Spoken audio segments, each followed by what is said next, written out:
Yeah, internet exhibitionism about business. But Right. thank you for joining us. Thank you all for joining us. This is really exciting. That wasn't a complaint. It's just a little unusual. But this is like really the first time I've ever done this, and so we're really glad you're here. So thank you for coming. Absolutely. Absolutely. So we've got our 30 by 500 boot camp coming up next weekend, but today's not about the boot camp. It's not about really even 30 by 500. This is No. a slightly different conversation, right, Amy? Absolutely. We're today, like I said earlier, talking about specifically how do you go from freelancing or consulting to building a product business. And again, if you're employed and you have a regular job and you're on this webinar, oh, I hate that word. If you're on this call and you have a regular job, a lot of this will apply to you, but you'll have to kind of like mentally translate it a little bit to your situation. But we're specifically focusing on folks who are freelancing or consulting or who are going to be freelancing or consulting and who want to also build a product business. So We this do is that have, but transition. we do have some tips for the folks who are in a job. Maybe, the reality is if you're here and I guess this is time zone dependent, but if you're anywhere in the U.S. and you have a job and you're here with us today, that probably means you're more in control of your time than a lot of the people out there. So good on You you for realize how much you are in control of your time. exactly. I think we're gonna have some good stuff for you as well.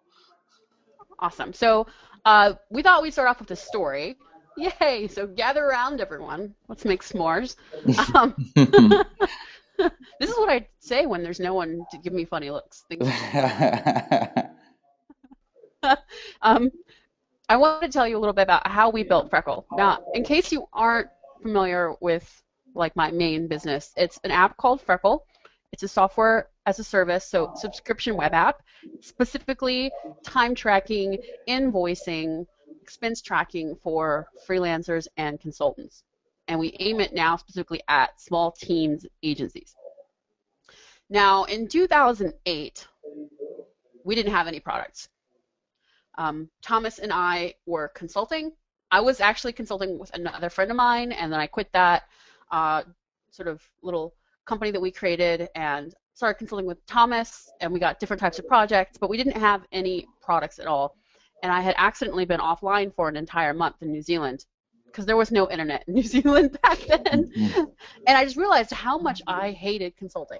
Now I'd known like for years and years I ought to create products, that that's the way to have economic freedom, to not be constantly looking for new business, hoping someone would hire me again or anew to do something for them, like waiting to be picked and used for someone else's business purpose. So I knew that I really had to do it because I finally realized just how much I hated consulting. And so we sat down and we looked for problems, for pains that we had and that other people we knew had that we could find information about online, and ended up designing Freckle time tracking when I was really hungover, but that's another story. So this was June of 2008, and December of 2008 we actually launched the very first version of Freckle. So that's how many months? I can't do math. That's like 6 months, right? Right? Yes, June, that's correct. December. Yeah, 6 months, yeah. about 6 months. I can count, sort of. Um, no one ever complains that the year is 12 months long, but they are always like, let's use the metric system because everything's tens and hundreds. Wasn't that?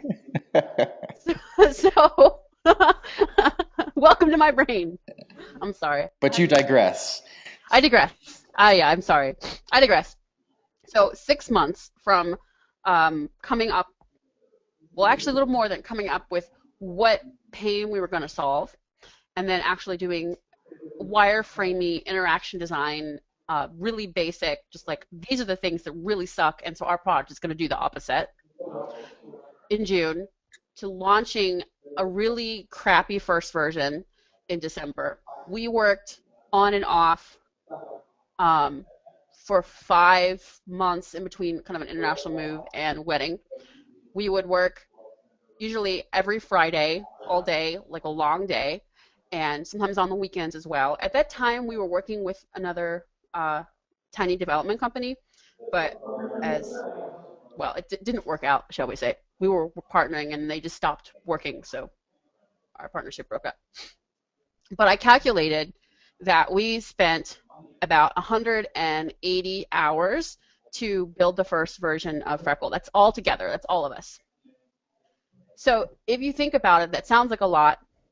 But then I realized that if you sit down and you watch all of Buffy seasons 1 through 7 for two people, it is the same amount of time. And unlike watching Buffy, which has never really paid me back, and other than, enjoyment in the moment, Freckle has just passed $1 million in life, or no, sorry, has almost passed $1 million in lifetime revenue. It'll do that around December, around its 5th birthday. So we took time that we could have spent consulting, and it would have paid us pretty well at the time. And then we took time that we could have spent hanging out and watching TV. Like this, the amount of hours is just not ridiculous to get a first version out there. And yes, we had to keep working on it, and yes, there were struggles there, but that has turned into a lot of money, a viable business. We could live on Freckle alone and with our employees and be perfectly comfortable. Not rich, but very comfortable. And that's even without it And any that kind of 100, heroic effort. and Amy, that 180 hours, give or take, was over that full length of time. That was like a year and change? No, that was, let's see. I'm gonna calculate here how many hours that is. So The point it was being is over, that the 180 hours was spread out over time. You weren't working on it full yeah, time. This was on yeah, the it's like side, 40 hours a month. right? So 40 hours a month. a week out of a month, or a day out of a week, give or A take. day out of a week, and some weekends also. Sure. So it wasn't like we, you know, we didn't wait till we had tons of money to quit working and focus on Freckle only. Also didn't do any kind of heroic efforts, I think, whatsoever. Now this was just for the version 1. Like we've shipped it without all kinds of things that people now consider required, but we shipped it. The one pain that it solved was time entry being a pain in the ass. So we had really good time entry, and everything else kind of sucked. But that still got us right away to $1,500 a month in paying customers. Now, as at that time when we launched Freckle and it started making $1,500 a month because we launched it properly, $1,500 a month is not enough to live on for one person, much less two. When you've been consulting for big clients or even medium-sized clients or small clients, that's not a lot of money at all. That wouldn't have paid our rent. But so we kept working on it on the side. We took smaller contracts and charged more, and for a while we were very reliably carving out time to build Freckle, to support, to fix bugs, to add new features. And then things got really stressful in the consulting business, and we just couldn't focus on two things at once at all, and we neglected Freckle for like 3 or 4 months. It got to the point the last couple months where we didn't even answer email support. So yeah, as you might expect, we lost some customers, but surprisingly, we did not lose all of our customers, or even a significant portion. We lost a few customers. We went back to the old emails, wrote back and apologized to most of them. If they'd already canceled, it was just like, we'll water under the bridge. We just ignored the email at that point. We crawled back out from under that, and even though it felt really terrible, but once we were past that, we kept working on Freckle again. And there was another time when we slacked off when I was super sick, but it still maintained or slightly grew during this period. However, I didn't fully quit consulting for a year after we launched. So we launched in December 2008, and I quit consulting in January 2010. Thomas consulted for a bit more because he had really lucrative and low-stress clients that I did not. And once I started really focusing on Freckle more like half-time instead of just really on the side, it grew and grew and grew. It went from like 30 grand to over $100,000 a year in revenue, just in that like 6 to 8 month time period. So it didn't grow hugely when we were kind of like, it was like the baby side project, but as soon as we put more time into it, it grew a lot. So, Amy, I think what's interesting about the way you sort of can look at this experience in hindsight is, I think you had a mix of sort of the typical things that people run into. It's, the distractions of the other consulting work, sometimes health issues, and just life comes up, and the stress of juggling multiple things. And so, having that hindsight be 2020 as it tends to be, you're able to sort of look back and say, here's all the things that I can now do intentionally in terms of carving out that time, right? Yes. There's really, we made so many mistakes. We really just made so many mistakes. And there's things I would do differently. But at the same time,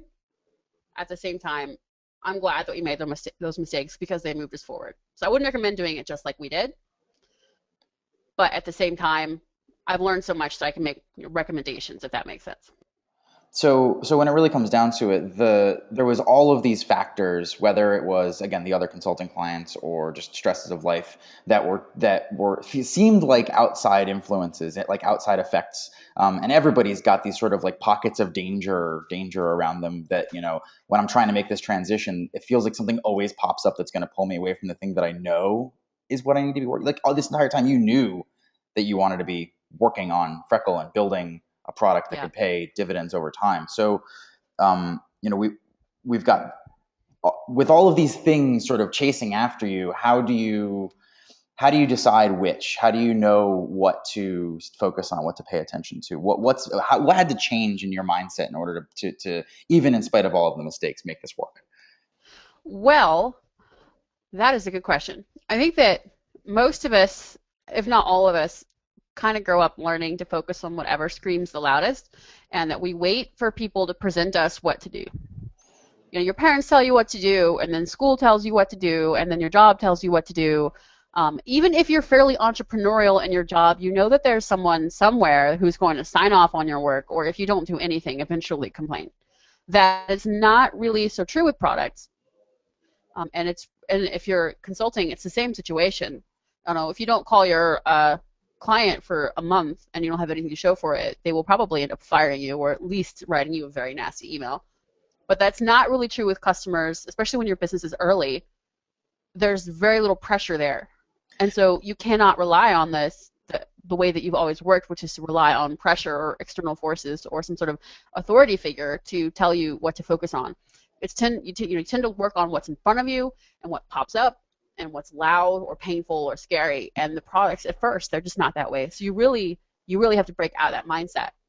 And that's a Right. terribly difficult habit to overcome. Right. But the question is really, how do you know what to focus on? Well, you focus on what's most important to you. You have to really want to run a separate business, to run a product business, to have customers, to not be selling your time for an hourly rate. You have to really want that. And I think a lot of people, when they set out to create a product business, they think they should do it, but they don't really, really deep down want it. And I did. And I still screwed up. Right. So we like to, in our class, guys, we like to tell people that there's this joke that everyone knows. Two guys go camping, and real camping, not like I'm basically in an RV park and there are toilets and showers camping. No, like out in the wilderness camping, The like actual wilderness. Yellowstone. Yeah, they're actually in the actual wilderness where there's actual wilds. I'm going to use the word actually once more. And they know what they ought to do, but they don't do all the things they ought to do. They're sitting in their campfire and they're eating, and then they leave their food out, and then they're in their tents at night and they hear a sound, and they know what the sound is. It's a bear. They're fucked. Pardon my English. So they leap out of their tents, and the first guy starts running, and the second guy is like, "What the hell? You can't run from a bear. You can't outrun a bear." And the first guy who's running says, "I don't need to outrun the bear. I only need to outrun you." And this is a cheesy old joke, but I think it really illustrates well the issue with trying to build a product business when you're doing something else. Because the bear will eat you. And the dude you have to outrun, metaphorically, is your old way of doing things. So all of your old habits, the need to react in order to get things done, in order to be able to choose what to focus on and things like that. Yeah, exactly. Your inclination to focus on whatever is gonna hurt you the most if you don't get it done, like that will no longer work. The bear will eat you. But at the same time, I don't actually recommend that people like save up money and quit their job or quit consulting and have a runway to like focus entirely on the product, because it's really a kind of fantasy. Same fantasy that says, if only I had a cabin in the wilderness, I would write the great American novel. or if only I had this great exercise equipment at home, I would get totally ripped. And if you've ever fallen prey to that fantasy and actually bought the things or done the things, you realize it is a fantasy. The fantasy of total focus on your product is not going to help you, because if you can't prioritize the product when it's on the side of your consulting business, when you're actually running the product full time, you're not going to be able to focus on growth versus responding to support requests, or marketing versus feature development, or administrative work versus, growing the product, or, it's like there's always something. Features There's versus always bugs. there's always a There's bear. always something. There's always a bear chasing you. There's The always a bear might bear. look a little bit different, but no matter what, there's always going to be a bear chasing you. And if you don't know what to drop so that you can be running a little bit faster, you're going to get eaten every time. Yeah. If you can't prioritize, then it doesn't matter whether you have all the runway in the world, you're not going to succeed, because the skill to prioritize is more important than the alleged freedom that having like a runway and total focus will do. People focus too much. Sorry, people obsess about the idea of focus as a thing that they can have versus the skill of focusing, which you can do no matter what your situation is, if you have the skill, if you develop the skill. It's kind of like doing it on the side is really a good preparation for actually running the business itself. Right. And so if there's a consistent pattern to what you're choosing to focus on, it ends up being the things that make the most sense, are the things that are going to pay off, not just now, not just going to resolve the issue that's in front of you. It's the long-term payoff, sort of this more self-investment mindset. How do I get what I really want? Is to take one little step closer to it, rather than bank up so that I can take one giant leap forward. That Right. giant leap that'll never happen, by the way. Take that one theoretical giant leap forward, and ultimately never get there. Right. And actually, yeah, you're right. The giant leap is like part and parcel of this particular myth that that it's the idea that you can suddenly have what you want somehow. But really, you just have to build it up by increments. So, listeners, in case you're not like fully aware of Alex's history, you might wonder, who is this Alex guy who's always doing this stuff with Amy? Does he have a software as a service I don't know about? And the answer is no, but it's also yes. That's right. That's right. So Freckle is going to cross $1 million in lifetime revenue this year, and so is Indie Hall, which is Alex's not software but as a service monthly recurring billing thing. Alex runs something called Indie Hall, which is a co-working community, and has more than 10,000 square feet of space, right? Yeah, Something like that. and 250 members on our current monthly roster. Right. So Alex has this giant 2-floor office. Actually a year ago, can you believe it? A year ago, they cut through the floor of one floor and expanded into the second floor and opened sort of an art gallery space. And it's just incredible. And you have to see it to believe it. So Alex, and it runs on the subscription model as well. You pay a monthly fee for service, but also access to the community. And unlike us, Alex has a huge liability in the form of rent and insurance to cover as well. So when you opened Indie Hall, did you start with 5,000 square feet, Alex? No, not even close. No, it was Did you start with any square feet? that's actually the beautiful part when people walk into Indie Hall today and they see, literally hundreds of people occupying, close to 10,000 square feet, and all of the art on the walls and all of the buzz and activity. Especially when they're people who are considering setting up a co-working space just like it, they imagine the outcome that is now 6 years later. If they had showed up, if we could get in a time machine, if we can get into a time traveling DeLorean and go back to 2006, when there was no 1,000 square feet, where there was literally me and a handful of people in a cafe, but the core pain that we were solving was there. So, our prototype, much like Freckles, was, effortless time tracking, effortless time entry, and then all this other stuff that sucked. Ours was, well, at least we can get together, even if it's not the ideal way to do it. And it took a lot of time and a lot of incremental growth, much like a SaaS or any product business, in order to be able to build up to the thing. But if I had in my head, 6 years ago, that we were going to, find a way to somehow squirrel away all of the money, or raise it from an investor, or borrow from friends and family and open this place. What I would have failed on is the fact that it would have taken us 6 years to ultimately fill it, and we would have died much before we ever got there. Right. And I think that almost any product business of any kind that you look at, or any movement or anything like that you look at it from the outside and you go, oh, it must have started like this, but it never does. Almost never. Like the chances of that happening, like millions and millions of users on day one, like not even Facebook or Instagram had that. It's ridiculous to think so. And of course, when you're talking about money, the multiples are a lot smaller. Like we didn't start with 100 customers. We didn't even start with 80 customers. We didn't even start with 50 customers. And so when you start a product, you have to be willing to work on this longer time scale. You have to be willing to invest today for a much smaller immediate outcome, but for a much bigger, longer lasting outcome in the future. You have to have the investment mindset, and it's really tough to have that in today's world. I hate myself for using that phrase, but the fact of it is, if you're on this phone call, chances are you are from like a middle class family and you went to school, and the chances are very good that you went to college, and no one ever in there taught you that you had to sit down and wait for something. You weren't a farmer. You didn't grow up seeing that you plant the seeds and you wait 6 months before you even know if it's going to be, a good harvest, or it may not be a good harvest, and you still have to do it again. Like, we didn't grow up with that in our worldview, and no one told us. They said, if you go to college and if you graduate, then employers will know that you have the time, like the energy to pursue a project. But Yeah. not really, because at college, everyone tells you what to do. Right. And worse is your customers don't care.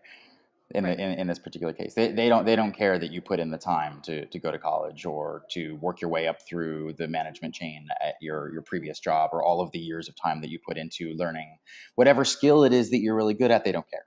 And so you need to work on building little things that they can care about and that they will get value out of, so that they can come on board. And we've got sort of a metaphor. If you've seen, Amy's got a video called Stacking the Bricks, that we sort of use this brick stacking metaphor to explain this incremental approach to building much larger things, one tiny little thing at a time. Absolutely. Absolutely. To stop reading the stories about instant overnight success and understand that even stuff like Twitter, like everyone's media darling, did not start as Twitter. It was a side project at Odeo, and Odeo was not what's his face Ev's first thing. Ev had already built and sold two different companies. It's like a 15-year overnight success story. Right. So there are no overnight success stories, and you have to get in the mindset of suffering now, in as much as working for an hour and not getting paid for an hour is suffering. Let's be honest, that's not really suffering, but it feels like it.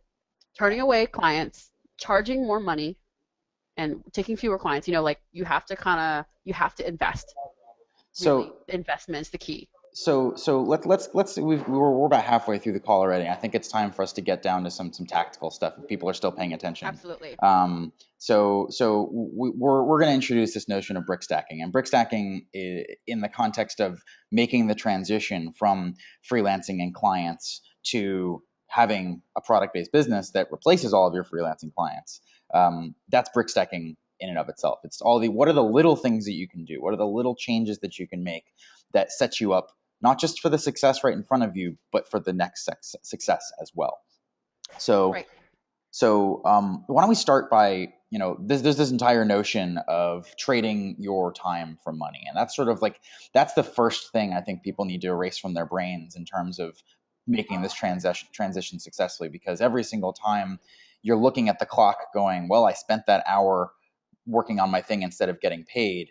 It's brutal. Like you said, it's painful and horrible, but in all of those not so painful and horrible ways. But it's that the reality of that is the reason it's painful, the reason it's horrible, is because you're in the mindset that your hour is worth a certain amount of money. Right. And that is the very first thing that's holding you back. We all are habituated. There, brutally. It's like Yeah, we've been in a Skinner box and we're like, all right, push button, get pigeon food. And if the button, you press the button and nothing happens, you're like, WTF, I expected pigeon food. This Right, is bullshit. right, right. I'm gonna go So, watch Buffy now. right. So, well, if you're not trading your money for time, then how do you even change that in the first place? So the the more I've tried to teach people, the more I realize that the major barrier to everyone's success is themselves.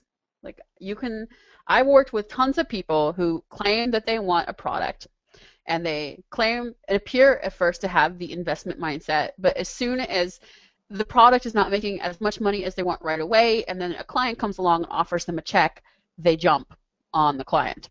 Right. And so the first thing you need to do is just resolve, I am not going to just, react to the high of somebody offering me a check. Right. And if you are struggling to pay your bills, this is obviously not what you should be doing. You have to secure, like have a good client base and have a good hourly rate before you can consider doing products. It's not going to help you because it's not an immediate result. There's just no instant success stories here. And to that end, for all of the value that you can gain out of having a product-based business income, in terms of recurring income and the freedom, the true freedom that it gives you compared to this sort of work for yourself, except you're really working for your client's approach to freelancing, uh, it, that comes that comes after you're at least able to take care of yourself. If you need, Right. what's beautiful is you can make changes to the way you pay your bills as a freelancer or even as an employee. You can make changes that will set you up and start Yeah. helping you shift that mindset. So one of the Specific first, tactics. let's talk about some of these specific tactics. So it starts with the fact that you probably currently get paid from your client and you think that it's because you write Ruby code or you design web pages or you write marketing copy for them or whatever it is that you do. You think about the thing that you do all day and say, well, that's why they pay me. And Right. I'm a Ruby developer. I get paid to write Ruby code. right. And the It first seems obvious. it does. And I can't fault people for thinking that way. Again, for all of the reasons that we said before. That's And sort of nobody teaches you otherwise, it's that ever. it's There's that no one in Skinner your whole box. life probably who ever has said, you're not actually getting paid to type code or even test code. Right. So the first question that you can ask yourself is, why do I get paid? Not and the answer obviously, as we've just said, is not because I write Ruby code. So the question is the person who writes the check to you, the person who who signs that paycheck, whether that's technically your boss or your client or whatever it may be. Why you? What do you do for them that makes it worth it to them to write a check? And that What starts. results do they get or anticipate getting Right. from what you do? Right. And so the difference is instead of thinking about your time, well, because it might be easy to say, well, they're paying me for my time. If they're not paying me for my Ruby code, they must be paying me for my time. And the reality is your time as a made up construct to begin with doesn't give them value either. So Right. it can't be your time. It must be something, some result. So if you can start answering for yourself, what result do I give the people that pay me? You can start looking at even how much they pay you and realize, wow, there's a mismatch here, isn't there? Or you might find that you're working with clients who will never get the results that will allow you to charge more because they suck. Right. Also possible. Also So possible. if you, are interested specifically, the bottom line here is you want to find ways to raise your rate.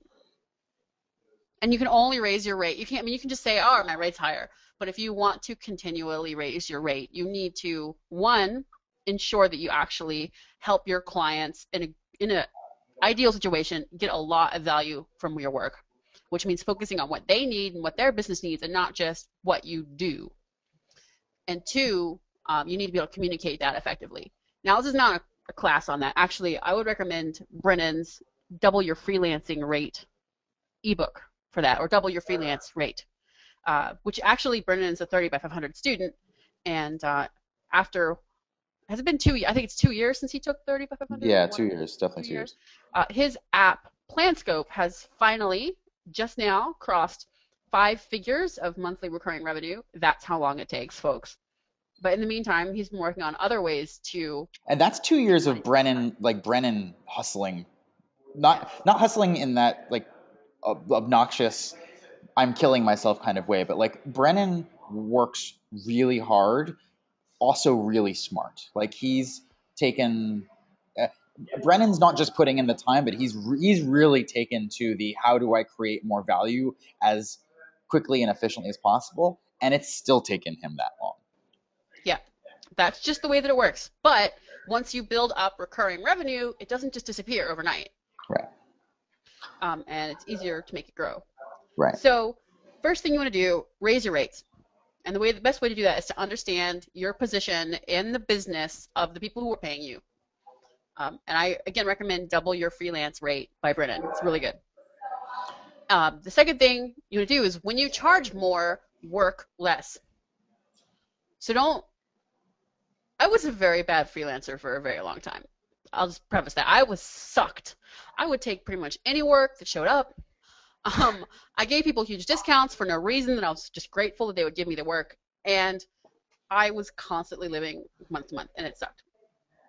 When I went back to freelancing after having a couple of jobs and having established what that is I do and understanding business better, I learned to be selective.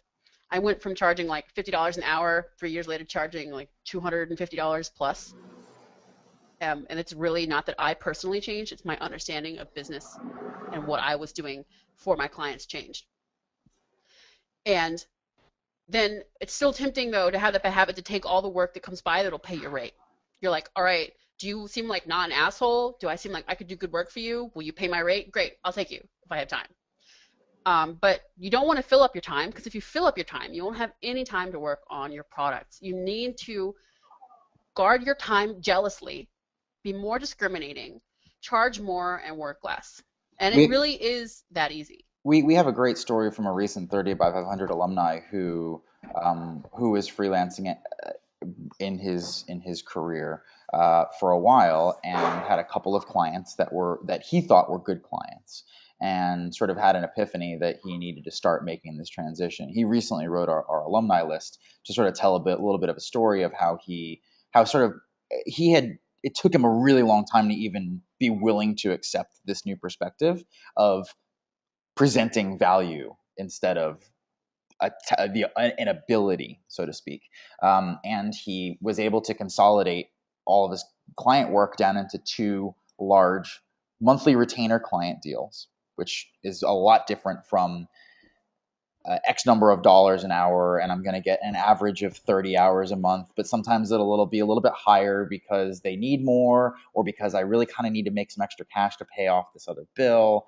And Right. so he removed that ability entirely from his scope and said, I'm going to take on two clients. I'm going to charge them this way. And not only is that going to make me more money, but it's going to leave me with close to 50% of my time, equivalent to what I was spending before, to work on the other bricks that I want to stack so that I can get away from consulting entirely. Right. And he used the 30 by 500 way of discovering the customer's pain and then pitching them to secure those contracts. And he Yeah. said, I really wanted to be doing products by now, but I just didn't get off my ass and do it. But I used the same process to secure these clients on retainer. And like it really does work for anything. It's really, whether you're selling a product or consulting, you need to understand the customer or client's pain and also their outcomes. Yeah. And I think he even admitted that, like, not perfectly executed. He's like, I don't think I nailed this, but it worked. And so that's another beautiful thing. Like, you don't have to be, this goes back to that, like, that giant leap thing. Like, you don't have to study this to be an expert in order for it to work. You can learn it enough to do 10% of it and still have better results than simply doing what you've been doing, which ultimately isn't working. Right. Yeah. You definitely don't want to wait till things are perfect or you have perfect knowledge, because there's no such thing. Right. I make So, mistakes all the time. I just realized, in fact, that we had contacted GoToWebinar to upgrade the number of people here. And we're getting all these error messages, people trying to join, they can't because GoToWebinar said that they had upgraded us and they didn't. Or So they did, but something didn't take. But something, yeah. as So it people are were. going to email us and they're going to be like, I thought you said I could get in. And we're going to have to say, oh, I'm so sorry, it didn't work out. But are they going to hate us forever? No. No, It's like of course not. mistakes happen all the time. Like I wrote in my recent email, mistakes are not barriers to success. They are toll booths. Mistakes are the cost of moving forward, not something that should stop you from moving forward. You're going to make the mistakes no matter what. So you might as well move forward anyway. So we looked at charging more money, and part of that is understanding your clients better. Then using that then as a reason to work less and to not just say yes to any pretty check that walks up to you. It is really hard, even when you have enough money and you know that you have enough work and you know that you have something else to do with that time. It is so hard to walk away from a juicy project. You think, oh wow, I would get recognition, or oh wow, that would be a lot of money. Think how much nicer it would be to have an extra $10, $15, $20,000 in my bank account. But that's not the investment mindset. You no, have to that's be the mindset of an addict. right. Exactly. And I say this with complete empathy because I was totally like that. Yeah. Even in the middle of, after I had quit consulting, I had a couple offers. One of them was from Bank Simple, back when they were like the hottest thing ever. And then they kind of fizzled out and no one talked about them anymore. But at the time, they were super hot and they're like, we want you to tell us, what would you do with our interface? I was like, oh my God, this would be so cool. But I said no. I said no to the job. I said I would maybe do a small consulting project for you. My price is really high. Here it is. And they walked away. And really, looking back, I wouldn't have even offered to do consulting.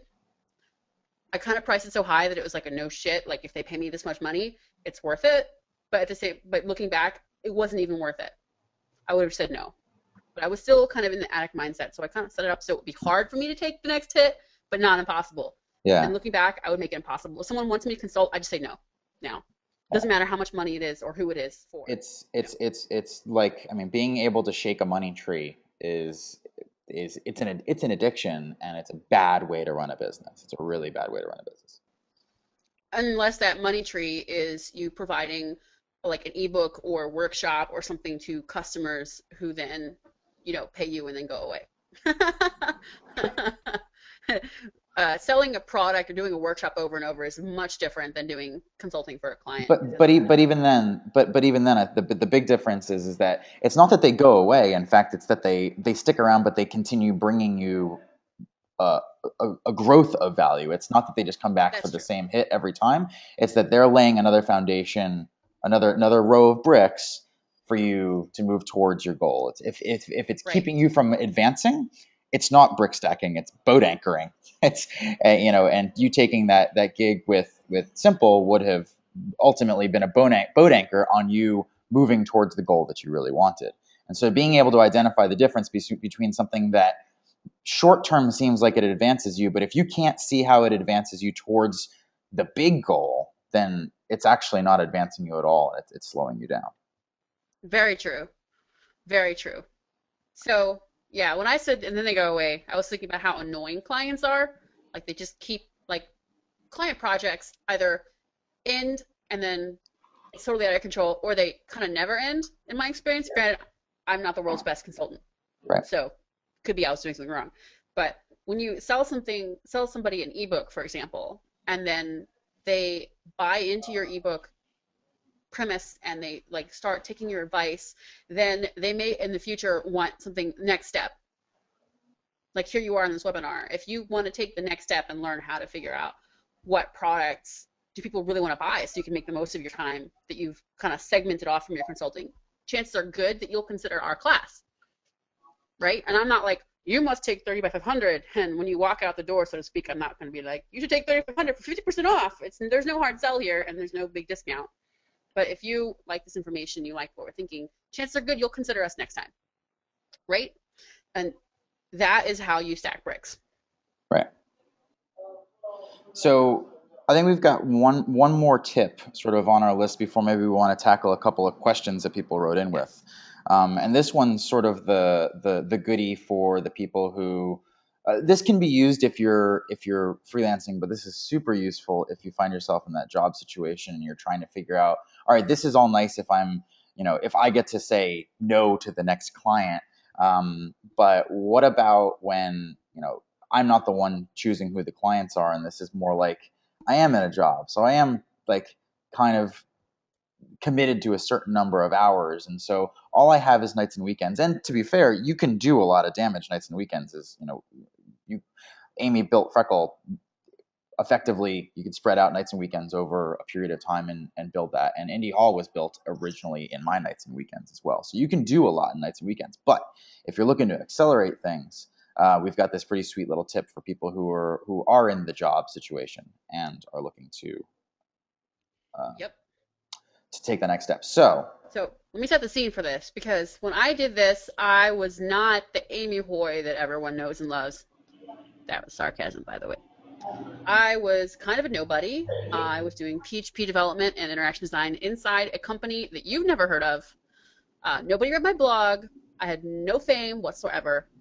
No like social capital really, other than what got me the job and then the jobs after that by basically asking people on IRC that I knew they wanted to hire me. So I was not any kind of powerful, well-connected, well-respected, well-known anything at this time. I wanted to work on my book for O'Reilly, and that never worked out, and that's a long, boring story that also led me to self-publish. But I didn't want to work 5 hours a week, 5 days a week anymore, 95. And instead, I thought about jumping jobs. I thought about working for ThoughtWorks. ThoughtWorks was a big deal Ruby consulting company. I don't know if you guys know about them, but back in the day, they were major, like the Ruby consulting company. The perks and stuff were pretty sweet. They gave me a job offer for more than 50% more than my current salary was at this job. Maybe it was more like 40%. 40% more than my current salary. But I didn't want to fly around the country consulting on bullshit corporate projects. So I went to my current bosses and I said, look, here's my offer letter for $80,000 plus more vacation. And that to me at the time was a huge amount of money. Again, I was not like famous or Amy Hoy or anything back then. I said, I don't want to actually take this job, but I will, because, logic dictates. I would rather work here, but what I would rather prefer is to work 4 days a week and have my salary stay exactly the same. And that worked. I was basically shaking. I'm pretty sure that they could tell from my voice that I was fucking freaked out. And again, I did not have a whole lot of bargaining power at this time except that job offer. And this was a very sort of staid kind of company. And they said yes. And I've given this advice to a lot of people over time. And several people have taken it and worked and gotten to a 4-day work week. And I don't mean like a 4-day work week where you work 12 hours a day. No, I mean 9 to 5 or 9 to 6, but only 4 days a week. 4 or 5 people have taken my advice and had it work for them. And just to qualify, had it work, that means that they walked in and said, instead of this promotion, I would like to carve out some more time for myself. Or and instead of quitting. Or instead of quitting, I would like to stay here, but I need more time for myself. Instead of that, can we do this? And all of the people that have done it have been not laughed out of the room, which I think is our number one fear. When you ask for something like that, that's such an atypical request of an employer or even a long-term client or anything like that, our assumption is they're just going to like, you're crazy, get back to work. Deals off. No, I'm not even going to give you the raise. They were, people took it and they said, that's a really interesting offer. We should probably talk about it. And said yes. And I think that's the important. And reported back, Amy, you wrecked my life. They fired me. No one. Or even they said no. And I think that if someone took my advice and got fucked over, they would tell me. But I think the important part about this is it's also, I think it reflects back to what we were talking about earlier, is that this is you taking a very, very intentional step towards taking control of your time instead of assuming that if I want to get paid, I must give up my time. Right. And that's what I think that is the core lesson of this entire conversation today. It really is. It's Is not to take what other people offer you. exactly is the reason that people unsuccessfully do not complete the transition from freelancing or a job into a product-based business is because the product business, the business that you want to start, is never going to advocate for itself the way that advocate for your time, more importantly, in the Yeah. way that a client or a boss will. And that means that you need to take control of it because the business itself, the product business, can't do it. And Right. It will that's the never be shift. able to scream the loudest. That is the Yeah. shift. So with that, I see a couple of really good questions, and I've got one that I want to jump on. Um, Awesome. Go for it. and that is true or false, client work is a rite of passage or necessary evil to gain the knowledge, experience, and authority needed to launch a product. I don't I think so. I don't think so either, but I think first of all, definitely not a requirement. However, there is an advantage to it. I was just talking about this with Jeff, my business partner at Indy Hall last night, because he was asking about who takes 3,500. And, it seems like it's mostly designers, developers, freelancers, da da da. And I said, he said, do you require that they're freelancers? And I said, we don't require it, but the people who have freelance tend to have an advantage because they understand business a little bit better. And even if you're a really shitty freelancer, you at least figured out enough how to like some of the basic tactical stuff of being in business for yourself. If you've only ever had a job and you've never even done side work, it's not that this won't work for you. It's just that you're at a bit of a disadvantage. And so doing a little bit of consulting on the side, so long as it's not enough for you to get totally hooked and start tapping that vein, Yeah, just it, just take a it's couple hits. it's just a little bit is valuable, not for the experience of doing that work in a freelancing environment, but the freelancing starts to give you a taste of not the challenges of who's going to advocate for your work, because freelancing really just changes who your boss is, right? It's never you. It's That's true. less likely to be you. It changes your boss from being a person who said yes, you can work here, to someone who said yes, I'd like to hire you. That's not really any different. But what it does teach you is some basic business skills, and I think that can be valuable. I think it's way, way, way, way, way less important in terms of gaining knowledge, experience, and authority in whatever the pain you're going to solve.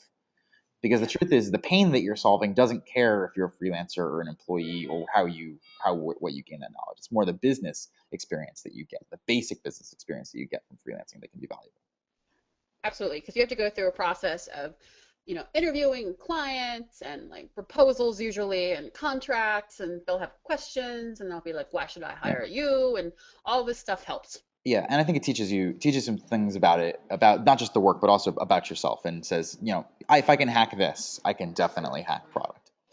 Yeah, if you can survive as a consultant and make a good living, then you can absolutely create a product business. Will you? Well, that's another story. But if you have the skills in the background to get people to pay you to build things for them or to design things for them or to write things for them, you can absolutely turn that around and make products. Yeah. And so we really prefer that people who take 3,500 have some kind of business background, if not freelancing or consulting, than actually running their own business of some kind. Or even if you're in a company, you've spent enough time, maybe you've worked with the owner or the CEO, like you have an understanding of how business actually works, which is going to make it easier for you to understand value. There's another question that I think I know what the answer is, but I think Amy, I'd like to hear you answer it. Only because we've touched on it a little bit, but I think it's good to answer concretely. The question is, everyone, us and Brennan and Patrick and Nathan seem to love selling products, and I'm convinced that's great, but what sucks about it? Is there anything that's not so great about selling products versus consulting? Oh yeah, there's the no. Well, actually, the thing I hate most about selling products probably applies to consulting too, if you're like being a professional person. Um, Which Paperwork, is paperwork? Yeah. administration, That stuff never really goes away until Uh, you get to a point where you no. can afford to outsource it. But I think there's Yeah. a better, I think there's a better answer, to be honest with you.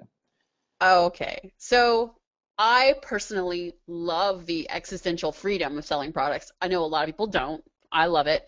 But um, I don't actually know which problem you're going for, but I've got one.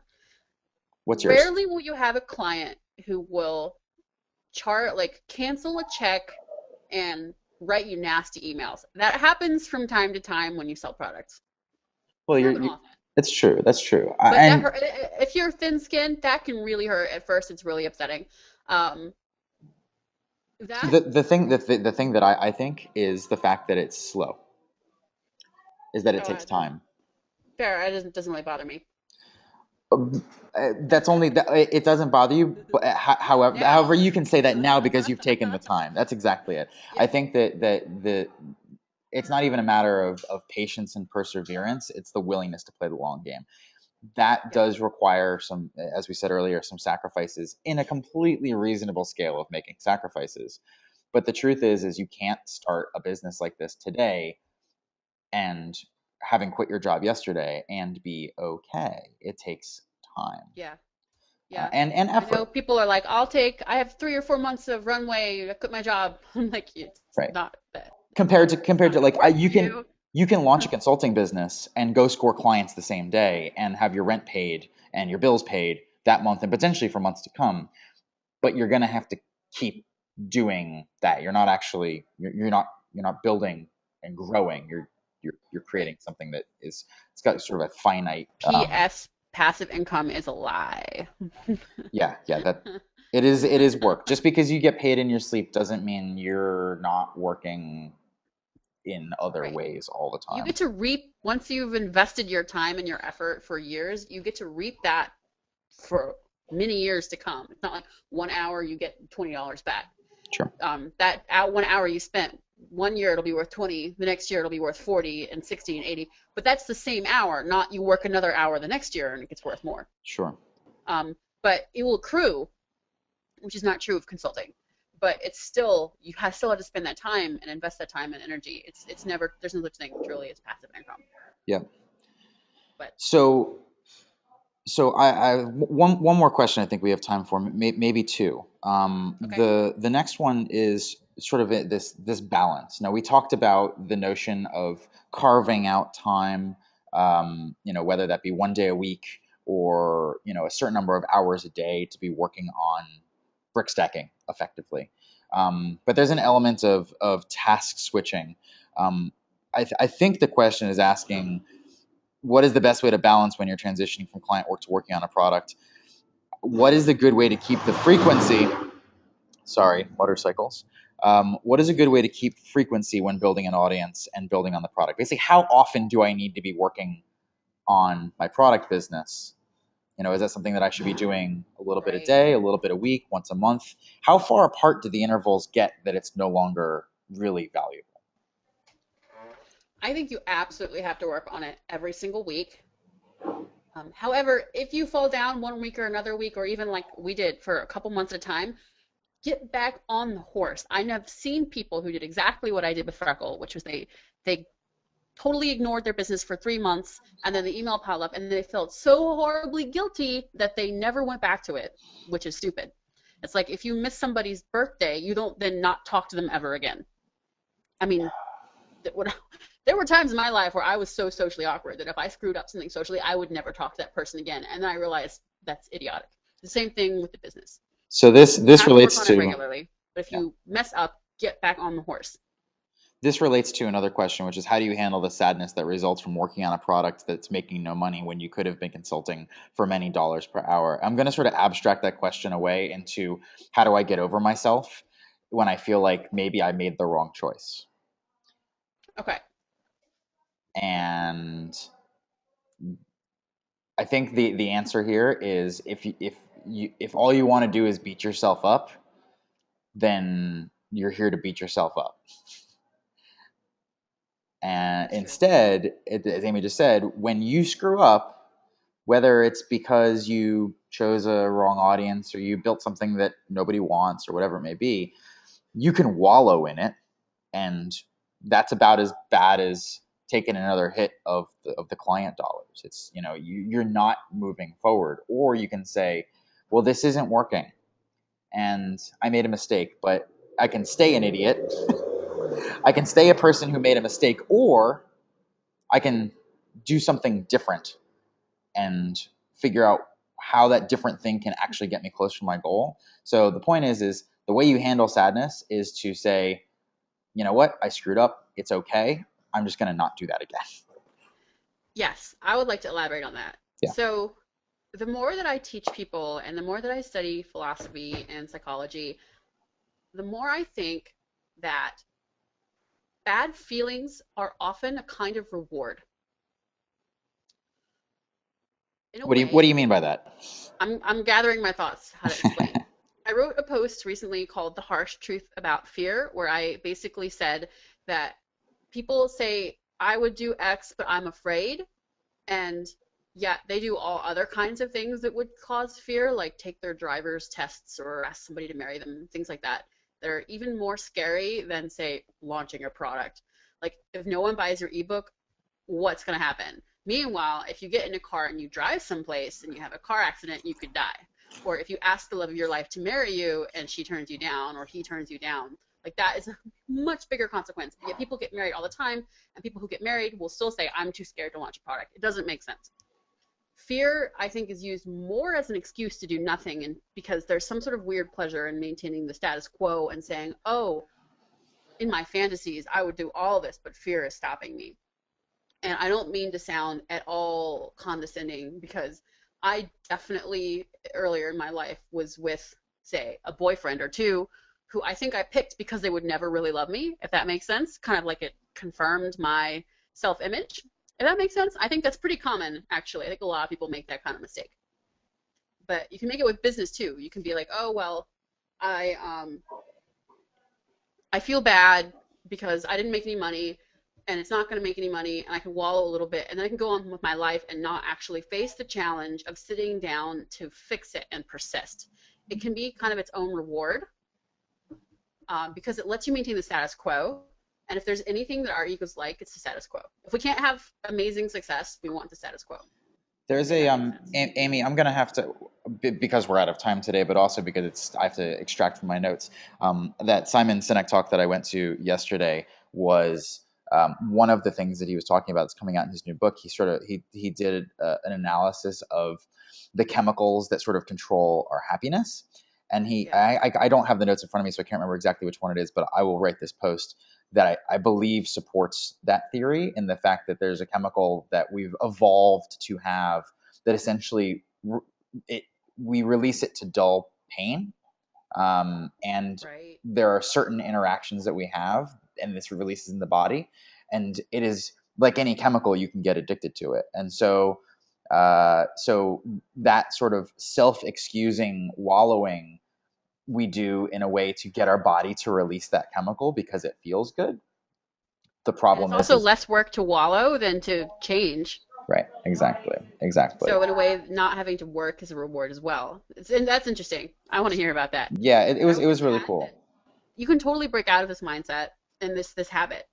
The thing is that we teach people in our class, and I'm going to teach you right now, is when you say, okay, I have a product that's not selling, the temptation is to say, oh, I failed, it's wrong, no one will buy it, that was a waste of time, blah, blah, blah, blah, blah. And you just overcome with uncertainty and self-pity and regret, because you're looking at the way that you feel and what happened versus evidence of what's possible. So the number one lesson of 30 by 500, and I've blogged about this and posted videos, is you look for evidence. You don't say, I'm going to create X because it'll be fun to create, and oh yeah, the world will love it. You go and you find out, what do people suffer with now that I can help with? And then if you're wallowing, if you find yourself wallowing, you're like, no one's buying my ebook on how to raise your rates. You can go, well, was my research bad? Can I go out and find that these people are still talking about their problems caused by low rates? Then I know that I do kill a pain or help kill a pain. I do fill a need. I must be doing something else wrong, but that like the fundamental conception of the product is right. And that And recent that post, that recent post from Yana really sort of illustrates this in its absolutely. greatest form. So if you haven't read that post, go back and do it because it's exactly what Amy's describing right now. It was, I She made a wrote on mistake. happybootstrapper.com is her blog. Right. And so because Yana had done the research and she knew that she was solving a real pain, she was able to say, well, what else went wrong? And she came back to the 30 by 500 list and said, what did I do wrong? And she skipped other steps, but it wasn't, Right. she made a mistake that was not an unfixable mistake is the really important part. The type of mistake that she made was completely fixable and without rebooting all the way back to square one. She didn't have to say, well, Right. I built the wrong product and nobody's ever going to buy this. But her first reaction when her launch quote unquote failed was to wallow. Yeah, it Then she picked was. herself up, which is great. So that's the thing is don't wallow. Don't give yourself all this negative self-talk. God, we sound like a therapy session right now. Well, and Look for evidence. maybe that's a good point, and part of this is also like in order to not wallow, outside perspective, I think is really what helped Yana pick herself up. Whether that was on the 30 by 500 list or wherever she gets that, we have everyone should have their own little community, even if it's just a couple of people. Doing this by yourself is a whole lot harder than doing it with even a few people that are going through the same mess that you are and are making the same mistakes you are. If they're making the same mistakes you are and not learning from it, that's bad. That's poison. But if they can help you recognize your own mistakes easier than you can recognize your own mistakes, having the support of a couple other people around you to say, get up off the ground. You know you did the research. You know that people are going to buy this. You screwed something else up. Let's take a look at what it might be. Can is a big help to be able to pick yourself up and make that step forward. Absolutely. So I think we're a little over time, but there's one more question that showed up in the webinar control panel that I would like to address. Sure, let's do it. Um, Robert Evans asked, "You built Freckle when there were many time tracking software. How do you, I have two questions. How did you make Freckle stand out, and did you validate Freckle before building it? If so, how?" So both of these questions are wrong questions. No offense, Robert. It's not that they're bad questions. In fact, they're the questions that everyone says are what you should ask. So no shame in asking them, but they're not the right questions because of the following facts. Crowded markets actually create customers because the more people who use a tool, the higher chance that there's a large percentage of people who use it who are unhappy. If there is only one textbook for a class in college all across the United States, you know that there must be at least 10 or 15% of students at minimum who fucking hate it. We're all different. We have different needs and different abilities and different things that we're willing to tolerate. Now, I didn't say I'm going to build a time tracking software. How do I make it different? Instead, I looked at all the issues that people who were already using time tracking software or who refused to use time tracking software were suffering from. And the number one pain is it's so annoying to track my time. I don't do it. That is the pain that we attacked. And that is why we shipped basically with just time entry and the most basic reporting and nothing else. We made time tracking, entering the time itself, really, really fast. You didn't have to click around the interface. You didn't have to set stuff up. You basically just started typing and it was smart and it was done. Really easy. And so I didn't need to differentiate it because I actually solved a pain that people who already had different software were still having. And I didn't have to validate it because I didn't come up with something and then seek evidence. I looked at the problems people were already having, and if they were already having this problem with software, they were already paying for that software. For example, Harvest, thousands of users. Thousands of users, many of whom were unhappy. Right. So I'm like, okay, well, this software almost creates this problem for people. People are still paying for it. That means they have a problem, they have a pain. I see what that pain is from research and from experience and from looking at my friends and also looking online. People complain about the hassle of tracking time. They dismiss it offhand. They're like, I just estimate or I do project quotes because it's just not worth it to track my time. I know that they're losing money because they're doing this. and I see that people are paying for the software that's bad, this causes this very particular pain, we're going to kill that particular pain, and people who pay for the other software probably can lure some over to pay for ours. Just simple jump from one to the other, if that makes sense. That is what we teach in 30 by 500, by the way. Yep. But you don't have to take a class to start doing this research yourself. If you want to learn how to do it, how to do the research with great confidence and speed, then take our class. If you want to go and figure it out on your own, that's what I did. It's possible. It just takes longer. Right. And it's more alone, you know. I'm a research nerd, so. Yeah, I don't know anyone who enjoys the research like you do. It's true. Everyone's got a weird guilty pleasure. Yours is research? Really, it is. I mean, I have other guilty pleasures too, like Doritos, but that's normal. Yes. So let's wrap it up, everybody. Thank you so much for coming. Thank you for sticking with us. We only lost like 10 people this entire time. So seriously, thank you. Thank you for staying. I hope this wasn't too rambly. I hope that you got value out of it. Just to recap, start freeing yourself now. Figure out how to raise your rates, work fewer hours. Whether or not you're employed or not, this is good advice. Create time where you regularly sit down to work on your product once a week at least. Try to disabuse yourself of the kind of entrained habit of responding, stimulus response. Don't be the pigeon in the Skinner box where the button lights up and you peck it and you get food. Look at what you do automatically. Like, don't just jump on any offer that you get. Don't just always focus on the thing that screams the loudest. Learn to focus on things that you want, that you can invest in exchange for a long-term return. It's hard. Personally, like your own habits, the biggest barrier. But it's totally doable because it's inside you. You are in the best position to make that change. That's all I got. Yeah, I have no other closing thoughts. That was a nice wrap up. So thank you absolutely to everyone who stuck around for the hour.